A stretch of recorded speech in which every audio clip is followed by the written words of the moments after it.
नहीं तो कहता रहता है वो कि और मारो और लगाओ, लगे रहो।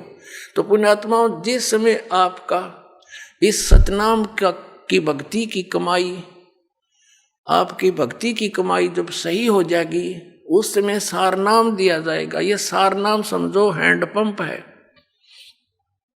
अब क्या है, जैसे हमारा जो इष्ट है वो तो परमात्मा सतपुरुष कबीर साहब है, हमारे इष्ट देव अनंत कोट ब्रह्मांड के रचनहार, कुल के मालिक ये कबीर साहब, कबीर देव, कबीर परमेश्वर जी हैं, जो बनारस में, काशी शहर में एक जुलाहे की भूमिका करके तत्व ज्ञान का प्रचार करके अपनी समर्थता का प्रमाण दे करके सह शरीर आए थे, सह शरीर चले गए थे। ये हमारे पूज्य इष्ट देव हैं। अब जैसे हमें जल की महिमा का पता है और जल प्राप्त करने के लिए हमने जो भी साधन अपनाने पड़ेंगे, जो साधना करेंगे, वो तो मजदूरी है, वो साधना है। और उद्देश्य क्या है? वो जल प्राप्ति है, वो हमारा उद्देश्य है।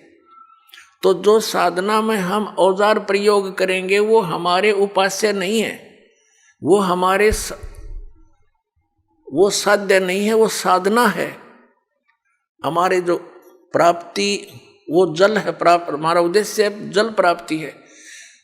तो जैसे इस ओम और तत् सत ये 3 मंत्र का जाप है, हमने उस परम अक्षर ब्रह्म को पाना है। उस गीता जी अध्याय नंबर 18 के श्लोक नंबर 62 में गीता ज्ञानदाता कहता कि अर्जुन तू सर्वभाव से उस परमेश्वर की शरण में जा, उसकी कृपा से ही तू परम शांति को और सनातन परम धाम को प्राप्त होगा। इससे सिद्ध हो गया कि गीता ज्ञानदाता से अन्य वो परम अक्षर ब्रह्म है, उसकी शरण में जाने से परम शांति को और सनातन परम धाम, जो कभी नष्ट न होने वाला शाश्वत स्थान सतलोक प्राप्त होगा। और गीता ज्ञानदाता ने अपने विषय में बता दिया, मेरे और तेरे अर्जुन, चौथे अध्याय के 5 और 9 में गीता जी में श्लोक में, और दूसरे अध्याय के 12 में, 10वें अध्याय के दूसरे श्लोक में, अर्जुन तेरे और मेरे बहुत जन्म हो चुके हैं, तो नहीं जानता मैं जानता। अब इसलिए इसने 18वें अध्याय के 62वें श्लोक में कहा कि सर्वभाव से तू उस परमेश्वर की शरण में जा, उसकी कृपा से तू परम शांति को और सनातन परम धाम को प्राप्त होगा। गीता जी अध्याय नंबर 15 के श्लोक नंबर 4 में स्पष्ट हो गया कि तत्वदर्शी संत की प्राप्ति के उपरांत परमेश्वर के उस परम पद की खोज करनी चाहिए, जहां जाने के बाद साधक फिर लौटकर कभी संसार में नहीं आते। अकेले ओम नाम का जाप करने से इसने बता दिया क्या बेनिफिट होगा। 8वें अध्याय के 13वें श्लोक में कि इसका सेवन करेगा तो परम गति को प्राप्त होगा। ओम नाम से होने वाली वो श्री देवी भागवत में और 8वें अध्याय के 13वें श्लोक में श्रीमद् भगवद गीता ने स्पष्ट कर दिया कि वो ब्रह्मलोक में को जाएगा, वहाँ ब्रह्मलोक की ब्रह्म की साधना है, और वहाँ गए हुए प्राणी भी लौट कर आते हैं, जन्म मृत्यु होती रहती है। अब वो साधना कौन सी है? जो परम अक्षर ब्रह्म की प्राप्ति होगी, शाश्वत स्थान प्राप्त होगा, जहाँ जाने के बाद फिर लौट कर कभी वापस नहीं आएंगे। वो साधना है जो दास आपको देता है, और उसका संकेत इन पवित्र सदग्रंथों में आपको दिखा दिया। अब 17वें अध्याय के 23वें श्लोक में श्रीमद् भगवद गीता में 3 मंत्र बता दिए, ओम तत्सत। ओम और तत् ये 2 अक्षर का मिलकर एक सतनाम बनता है। ओम तो सार्वजनिक है, तत् ये सांकेतिक है। परमात्मा ने कहा था कि हमने जो मूल ज्ञान है वो अभी गुप्त रखा हुआ है, और जब तक ये पिछली पीढ़ी का समय नहीं आएगा तब तक हम इसको सार्वजनिक नहीं करेंगे। नहीं तो इन काल के द्वारा चलाए गए पंथों के पंथियों, इन गुरुओं के हाथ लग जाएगा ये मंत्र, तो ये भी वही नाम देने लग जाएंगे, और फिर वो अधिकारी होंगे नहीं, और फिर हमसे कोई परिचित हो नहीं सकेगा। अधिकारी के बिना प्राप्त इस नाम की प्राप्ति का भी कोई लाभ नहीं। अनधिकारी से प्राप्त करके जाप करना व्यर्थ है। तो इसलिए इसको गुप्त रखा था। अब ये 2 अक्षर का मंत्र है, इसमें एक तत् है, एक ओम है। ये 2 अक्षर का मंत्र सतनाम है। अब इसका कितना काम है? जैसे हमने जल प्राप्ति करनी है तो बोकी लगाई जाती है हैंडपंप लगाने के लिए। जल प्राप्त करने के लिए जमीन से हैंडपंप लगाना होता है। हैंडपंप हमारा पूज्य नहीं है, वो तो साधना है, हथियार हैं, औजार हैं, जल प्राप्ति के इंस्ट्रूमेंट हैं। तो ये ओम तत् सत जो मंत्र हैं, ये इंस्ट्रूमेंट है, ये औजार हैं उस सतलोक में जाने के, उस सतपुरुष के पाने के। तो ये हमारे पूज्य नहीं है, ये मंत्र हमारे पूज्य नहीं है और ये बुरे भी नहीं है, क्योंकि इनसे हमें भगवान मिलेगा, हमें जल मिलेगा। तो ओम और तत् का काम है श्वास उश्वास का सिमरण करना पड़ता है। एक मंत्र को बाहर छोड़ना है, एक को अंदर लेना है।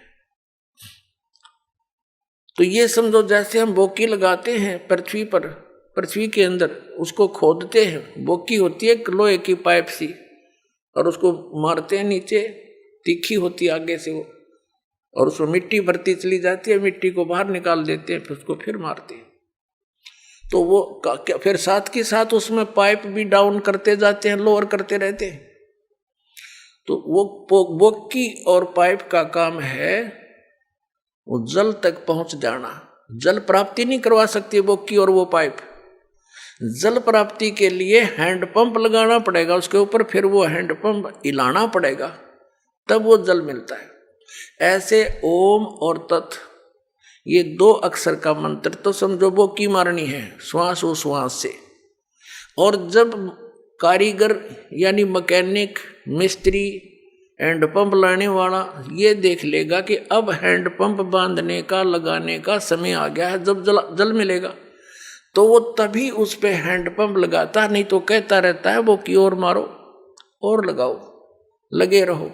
तो पुण्यात्माओं, जिस समय आपका इस सतनाम की भक्ति की कमाई, आपकी भक्ति की कमाई जब सही हो जाएगी, उस समय सारनाम दिया जाएगा। ये सारनाम समझो हैंडपंप है,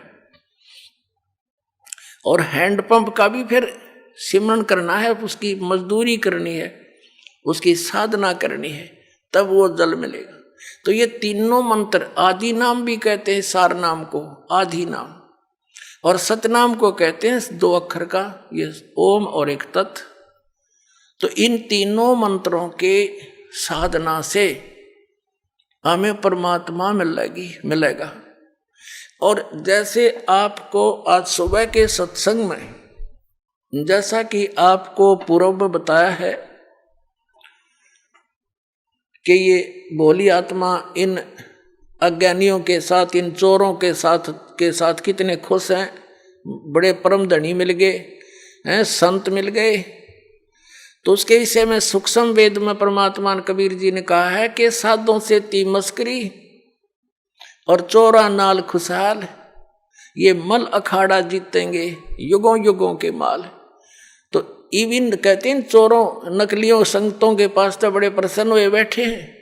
और जब से इस दास ने ये मार्ग स्टार्ट किया परमेश्वर की आज्ञा से, उसी दिन से संघर्ष का सामना करना पड़ रहा है। क्रोथा कांड इसी कारण से करवा दिया अज्ञानी दुष्ट लोगों ने।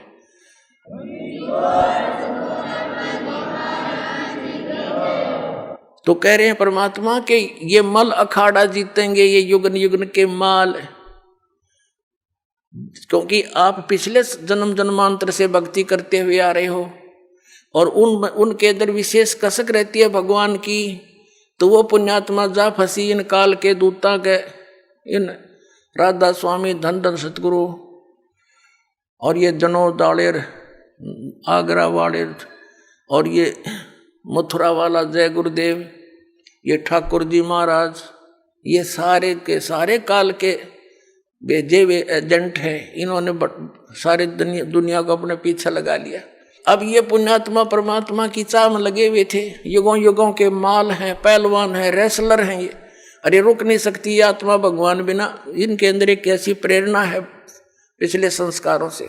और अब ये फंस गए इन काल के दूता के, वहां कोई भक्ति है नहीं, जोत लगवाना न बंद करवा दिया, धर्म कर्म की कोई रास्ता नहीं, कोई विधि नहीं, शास्त्रों को साधना नहीं, तो ये नास्तिक हो जाएंगे कुछ दिनों में। अगर ये मार्ग स्टार्ट ना होता भगवान वाला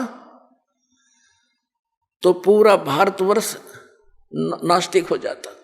और ये नास्तिक हो ही गए हैं, जैसे ईसाई हैं, सब मांस खावें, शराब पीवें, सिगरेट ये पीवें, कोई बाउंडेशन नहीं, और एक बार चर्च में नौकरी आई और चल भाई, तो ये कोई भक्ति है? यहीं तक सीमित था। कुछ दिनों के बाद ये जितने भी उन दूसरे महापुरुषों के पास चले गए, उनको परम धनी जान के, अब सबकी दुर्गति हो जाएगी, थोड़े दिन में शुरू हो जाएगी, और फिर वो नास्तिक हो जाएंगे, सोचेंगे कितना भगवान नहीं है। हमने 6-6 घंटे जान लगा के देख लिया, गुरुजी तो 2.5 घंटे बताए थे। तो अब परमात्मा ने मेहर बख्श दी कि आपको ये यथार्थ भक्ति मार्ग मिल गया। अब क्या है कि जैसे ये तो मल अखाड़ा जीतेंगे युगन युगन के माल, वो पुण्यात्मा भी सच्चे ज्ञान को सुनेंगे, फिर भाग होंगे अपने यथार्थ स्थान पर, वो रुक नहीं सकते वहां पर। आज कोई बालक है, बाल की खाल उतार लेता है जीव, एक बार इसका समझ में ना आई थी का उनको परम धनी मान लिया, ये जो कहते फाइनल है। अब उन्हें कख का भी ना पता, ना सतनाम का पता, 500 नाम काल के जाप करवावे, हर बात बढ़ावे सतलोक जान की, ना उनको सतनाम का पता, ना सचखंड का पता, ना सार नाम का पता, ना सार शब्द का पता। वही सतनाम, वही सार शब्द, वही सतपुरुष, वही सतलोक, वही सचखंड। ये कोई बात हुई? सरने पैरन के ज्ञान का बात बनाओ सचखंड जान की।